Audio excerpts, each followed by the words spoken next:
Pfizer knew their vaccine was bad, and it has been revealed, and now it is showed in a book. Hello and welcome into the magazine Nexus, French YouTube channel. Today it is a big day. We are meeting one of the most courageous thinkers of today's era, which came to meet several MEP to the European Parliament. Courageous because she had, and they had, a tremendous success. When she spoke about COVID and Pfizer, she was treated of complotist and many birds' name. She published this book this year, the Pfizer Papers, one of the craziest compilation of documents, internal documents of Pfizer, the pharmaceutical laboratory, which proved that this laboratory was aware there was a problem with the vaccine, with the product, and they influenced politicians and media to tell everything is fine. So we are with Dr. Naomi Wolf, journalist, PhD in English literature, and author of several bestsellers. She worked also with several governments back in the days, if I'm not wrong.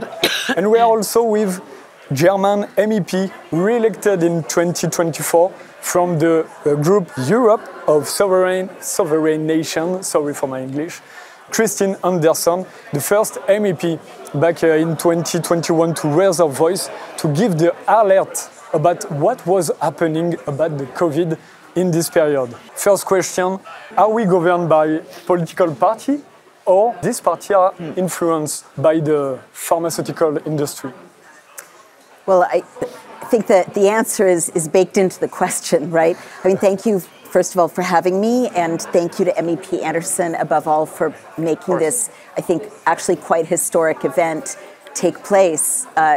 Not just historic for me, but historic because the truth that's in this book has been so suppressed, not just by neglect from the media, but active censorship, including at the highest levels of government across Europe. So the answer, certainly in the US and in Western Europe, is that I wouldn't say that we're governed by the pharmaceutical industry, but that special interests obviously dilute the will of the people. Less so right now in the United States than in Western Europe. We've had our revolution with this most recent election, and while things are not perfect, the concerns of the vast majority of the people are being reflected in our government. So we did kind of rise up in a populist way to make sure that our elections were clean and our voices were heard. But RFK Jr. and President Trump are seeking to challenge very, very entrenched interests. The pharmaceutical industry in America funds both sides of the aisle, Democrats and Republicans, as well as about 70% of advertising on major newspapers, major television shows. So it has an extraordinary impact on what we're allowed to see, how we're allowed to communicate. You have a different situation in Western Europe. It's not legal to fund for the pharmaceutical industry to fund advertising to your media, but a lot of your media are directly owned by governments, and governments in Western Europe have colluded with Pfizer, AstraZeneca, Moderna, other companies to roll out similarly damaging injections with the same terrible outcomes that I document in the Pfizer Papers. Because just before we go to the internal documents of Pfizer, what is interesting with your work in 30 years, you have first you tried, you went to the social subject, and then you spoke about how the 10th step, our government can go to totalitarism. And the COVID, 15 years after the beginning of your work on this subject, the COVID is the clear showing of what is happening. I'm really glad you said that. Yes, I mean, I feel as if this is such an interesting moment historically because MEP Anderson and I may differ on various policy issues, right? but we are deeply aligned, and people across Europe and America, Republicans, Democrats, Green Party, AFD, parties of all kinds, are waking up to the fact that our core values, our core beliefs as free people are under threat. And that's uniting us, right, across party lines. And so you're right to bring up The End of America, a book that I wrote in 2007, 2008, warning at the very beginning of the Bush era, into the Obama era, at the end of the Bush era, beginning of the Obama era, that even free established democracies can turn into totalitarian regimes very quickly, that nothing prevents, there's no magic boundary around America or Western Europe that makes us immune to the undermining of democracy and freedom that has taken place in fragile democracies throughout the world. So in The End of America, I looked at 5 times in history in 5 nations in which democracies were subverted or overthrown and turned into fascist or totalitarian regimes. And I saw that there are always these 10 steps, that it's like a map. It goes like clockwork, whether it's Marxists or Nazis, it's always the same playbook. Yes. And that I was seeing those begin in the United States. Yes. And I spelled them out.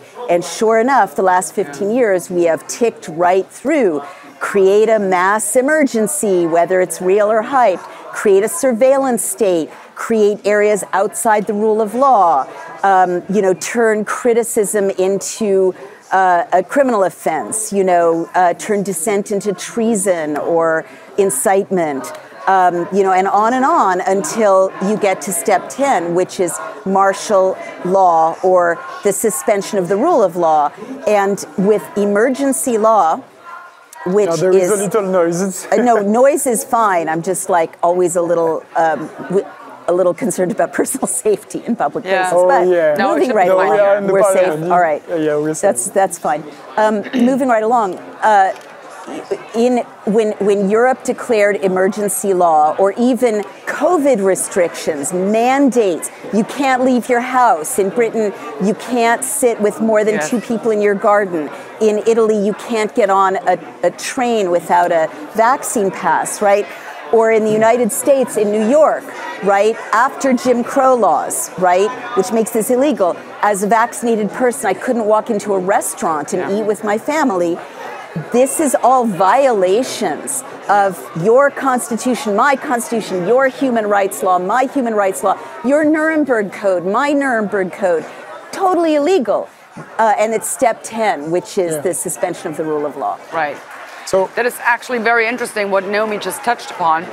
And it is true. So looking back, especially at the COVID years, and I mean, you did really great work with this book. Thank you. Because it documents, they knew that their so-called vaccine was neither safe nor effective. And they knew the repercussions, they knew the adverse events, the side effects, which were a multitude of what we have seen from, traditional vaccines.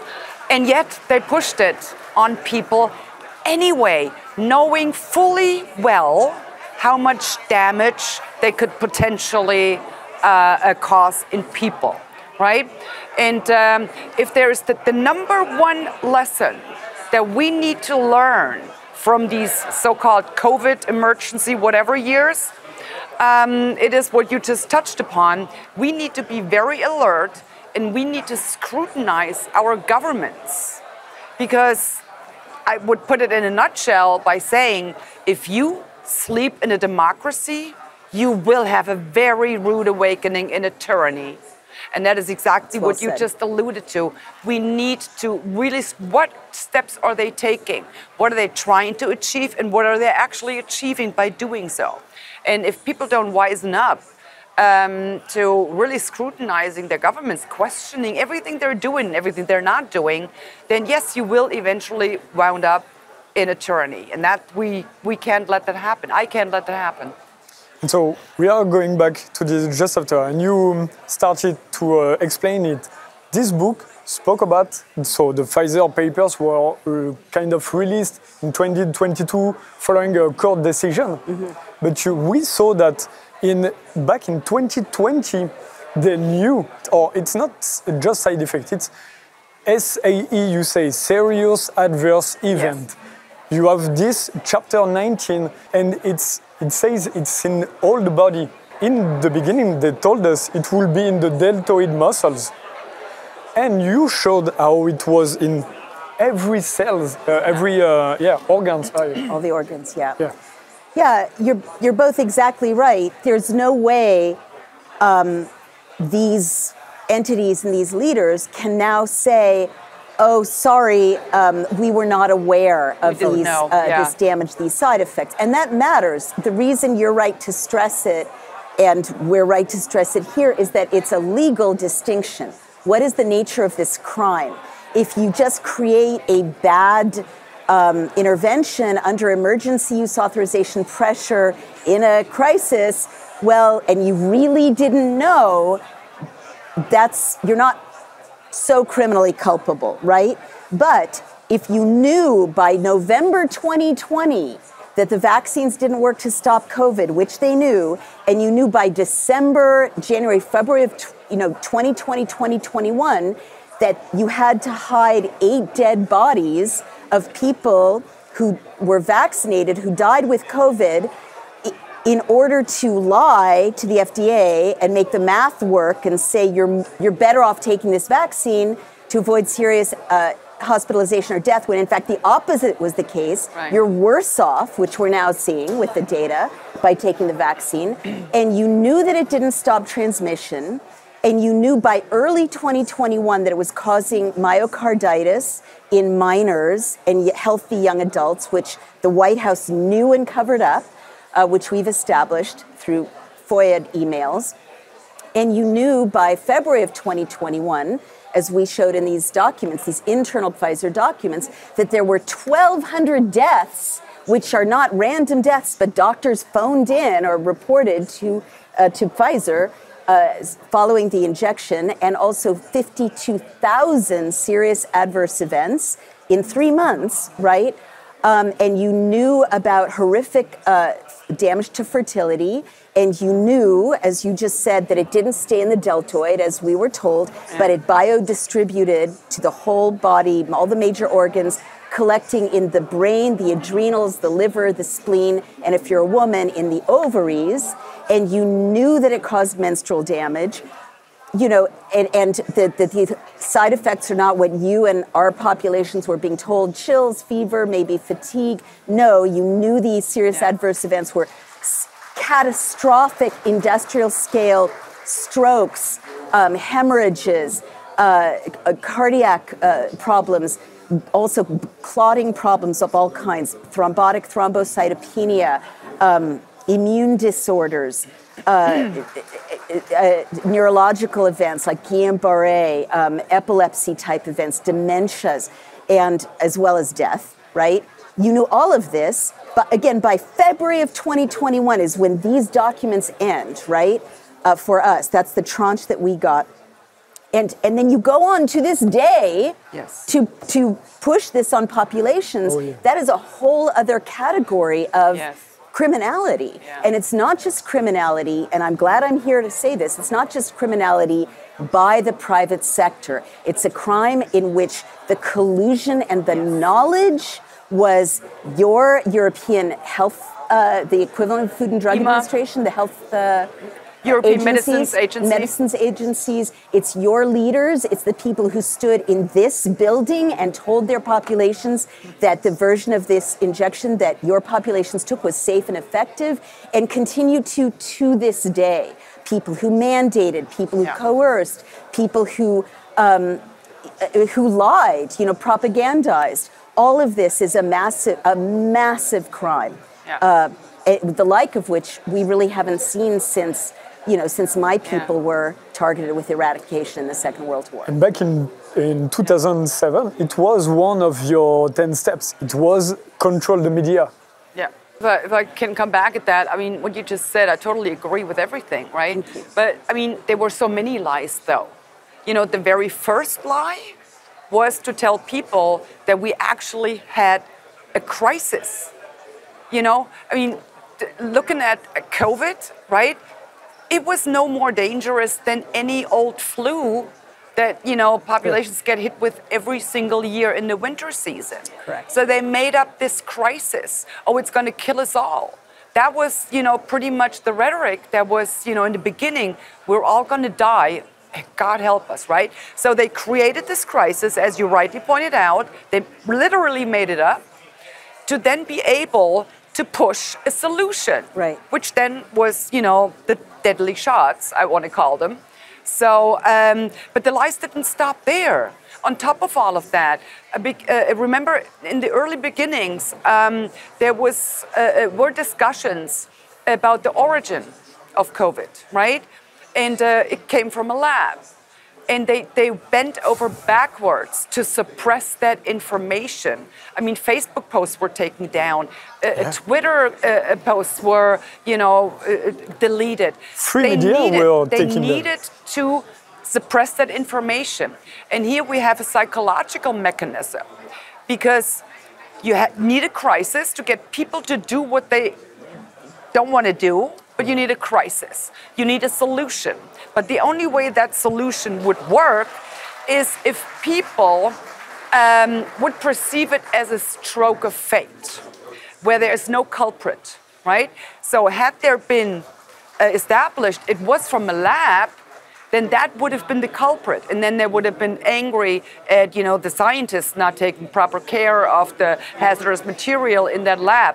But no, it needed to be some anonymous kind of thing, so people would get panicky and they would just do as they were told. That's the mechanism that was at play here.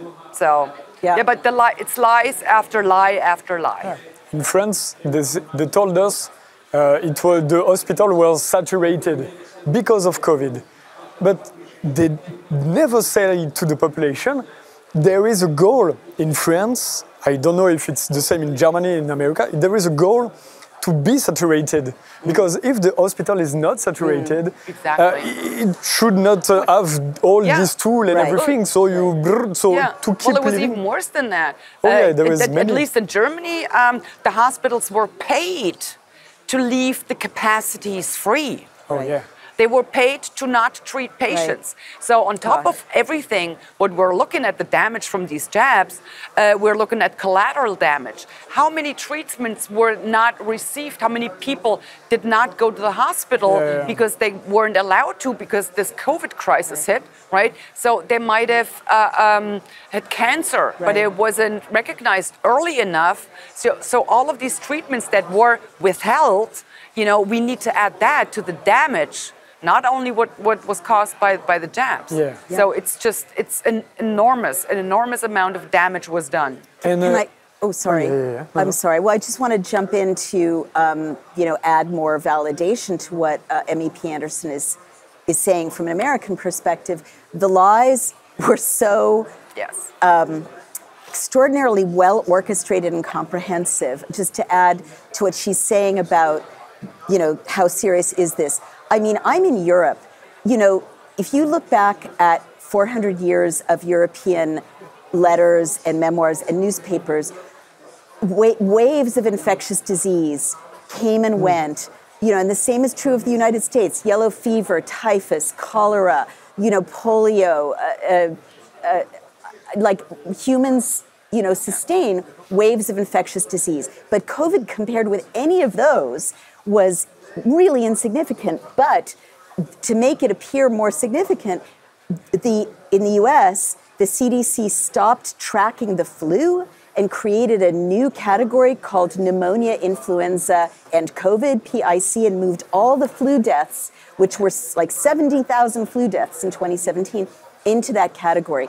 In New York, they stopped allowing cemeteries to bury people. So, of course, the morgues started filling up. And then the New York Times ran a very disturbing graphic article about, the morgues are overflowing, right? And lastly, all over the US, and I believe Western Europe too, there were these bright red graphics showing the map of the United States, the map of Britain, with COVID surges based on data sets in my country and the NHS allegedly, or ONS, Office of National Statistics in Britain. I'm sure you had versions of this in the EU. But those data, I looked at them, were fake data. I had a whistleblower, a graphic designer for that map, which was reproduced in the New York Times, everywhere, every media outlet. And they showed me that there were only 4 states even reporting, right? So the rest of the data sets were imaginary. And if you teased out where are these data sets from, they were projections or they were models. They weren't real data sets. And then Britain would do things like, sorry to get nerdy, but I deal with government data in Daily Cloud, and this is a very criminal manipulation of government data. They would stop counting deaths and infections over a weekend or over a holiday, which is insane because it's a machine counting, right? It's computer counting. And then they would start up again after Christmas or after Thanksgiving so that they could say, look, you hugged grandma, there's been a spike in deaths and infections after Thanksgiving. It's your fault. So many lies, but that involved the collusion, collaboration. Yeah. They were paying people in the United States hospitals $40,000 to declare a COVID death, no matter what the person actually died of. Right. They were incentivizing remdesivir. They were incentivizing intubation interventions that caused mortality. Making ivermectin unavailable, which treated COVID. So adding to the crime of Pfizer is the criminality of hospitals and media and elected officials who participated. And once they ran out of infected people, they came up with asymptomatic infection. You know, the tests they rolled out. So, I mean, can you imagine a disease so deadly that you need a test to find out if you even have it, right? And then be considered so sick that you have to quarantine and stay at home and whatever else. I mean, this fact alone just highlights the humongous lie we are really dealing with here. In Germany, did the medical professional who was not vaccinated, in France, they wanted to get the COVID to go back to work. Doctors and everything, they wanted to get the COVID. They hugged their friends and everything. So I heard so that they would have crazy story. Well. Because the problem they ran into is all the medical staff that did take the jab, they ended up being sick all the time and couldn't go to work. So, and then they came up with a law that medical staff that had refused to take the jab, they were supposed to get fired from their jobs. But they relied on them because the unvaccinated medical staff were the only ones that were still healthy. It's totally ridiculous. I mean, all of that, it really does not make any sense whatsoever. Your sources is the cumulative analysis of post-authorization adverse events reports. And in this, there is a lot of post-marketing team reports. And they say in almost every chapter of what you documentate, sorry for my English again, they say, get this product removed. Right. So the FDA knew it should go out of the market. Yeah, I'm glad you brought that up. If I understand your question... sorry for my English. No, it's not that. When you refer to the post-marketing team, are you talking about our team or the FDA's team? No, there is the FDA and our team. The thing that had the Pfizer document. Right. And they say every time remove it off the... Right. Well, I think people really need to understand what this book is based on. It's not my opinion. It's not one of my books. No. I've written 8 best-selling nonfiction books.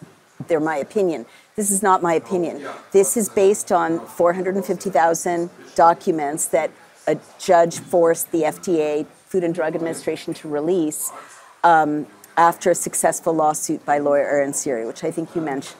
And the reason I convened at Steve Bannon's instigation 3,500 doctors and scientists to spend 2.5 years pro bono going through these documents and issuing these now 105 reports is that they would have been lost to history otherwise because they're so voluminous and so technical.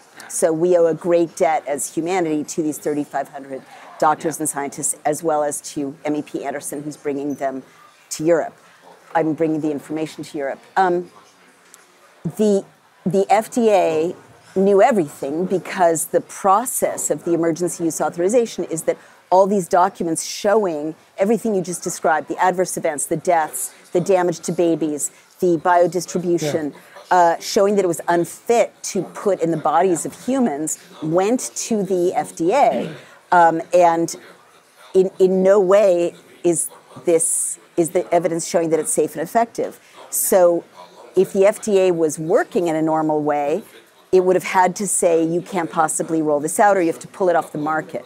But we had it available through the emergency use authorization, which people have to understand bypasses all of the checks and balances of the Food and Drug Administration. However, the reason the FDA rubber stamping these documents in order to provide emergency use authorization access to this injection is important is because it shows that the Biden administration also knew at the highest levels, at that rate, Rochelle Walensky knew, she got an 8-page report, which I think is one of the most important documents in here, in April of 2021, proving that the injection was causing miscarriages, poisoning breast milk, causing babies to get sick when they were nursing, killing babies in utero, right? And with that in hand, she told the pregnant women of America that there's no bad time to get your injection before your baby's born, during the pregnancy, after your baby's born. So, yes, there's thorough implication of these agencies and these officials in these documents. We have to close the interview because we have the interview for a certain amount of time.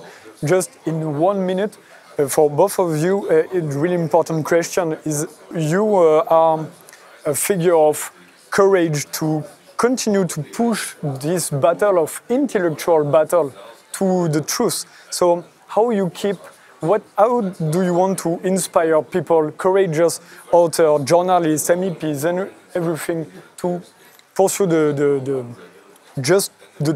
research of the truth, both of you? In few words, because we don't have time. No, we don't have time. I mean, again, I would just briefly restate that I'm not particularly courageous. I'm scared all the time, but I am a student of history. So I know it's much less dangerous to speak up now, to organize now, to elect new representatives now, to clean up the European system, which is catastrophically corrupt and doesn't represent voters anymore, to regain your sovereignty, regain your borders. All of these are connected to self-determination, saving this from happening again. It is far less dangerous. It's much safer to do it now than being quiet and safe while additional tyranny is locked in. And people should read this and recognize that if they could target Western Europe in such a way that there are now 1 million missing babies, they can do anything to you. So the time to speak up, rise up is now. Right. Yeah, I totally agree. The point is simply this. I mean, this whole thing with COVID, it actually only worked because people were afraid. Right. They were afraid of what the government might do to them if they didn't comply, when in fact they should have been way more afraid of what the government will do to you if you do comply. And I've, put it in a kind of formula once, and I said, always remember, silence and compliance enable tyrants. So don't stay silent, do not comply with ridiculous demands from your government, fight back. And that's the only way you will be able to ensure that your children and children's children will also have the pleasure of growing up and living in freedom, democracy, and the rule of law. Thank you for both of you, and I wish you a good conference later this day. Merci d'avoir regardé cette vidéo. Le magazine Nexus est disponible sur nexus.fr et partagez la vidéo, ça nous aide énormément à pouvoir justement essayer de toucher toujours plus de monde. Et merci au Parlement européen pour ces magnifiques studios. À bientôt, au revoir sur Nexus.